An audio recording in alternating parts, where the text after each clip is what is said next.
আসসালামু আলাইকুম। সম্মানিত ভাইরা, আপনাদেরকে একটি হাদিস শোনাবো, খুব গুরুত্বপূর্ণ হাদিস। দয়া করে এই ভালো ভিডিওটাকে শেয়ার করে দেবেন। এই বিষয়টা অত্যন্ত জরুরি।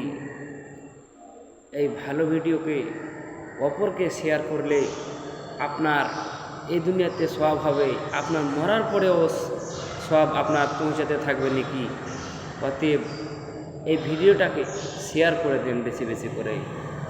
এই দুনিয়াতেও আপনার জন্য সওয়াব, আর মরার পরেও আপনার কি হবে, সওয়াব হবে।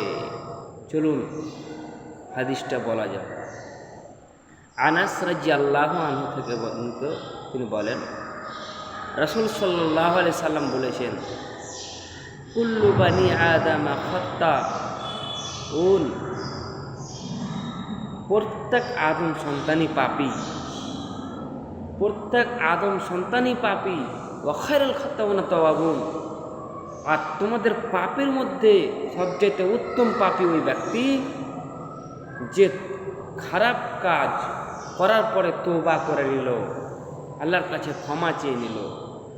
আপনি আসমান জমিন পাপ করে পরিপূর্ণ করে দিয়েছেন, নিষেধাদ্রব্য পান করেছেন, জুয়া খেলেছেন, অনেক অবৈধ কাজ করেছেন। আপনি আল্লাহর দরবারে তওবা তাহলিল যদি করেন, তাহলে আল্লাহ ইনশাআল্লাহ ক্ষমা করে দেবেন।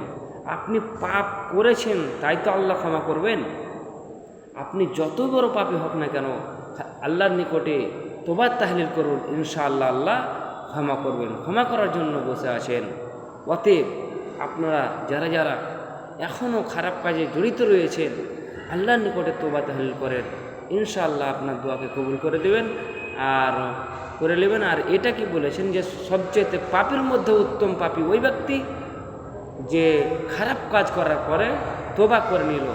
ভাইরা আমার, এই ভিডিওটাকে ভালো লাগলে শেয়ার করে দেবেন, 5টা লোককে জানিয়ে দেবেন, তারাও যদি শুধরায়, ভালো কাজে আপনারা শেয়ার করবেন। আসসালামু আলাইকুম রহমতুল্লাহ।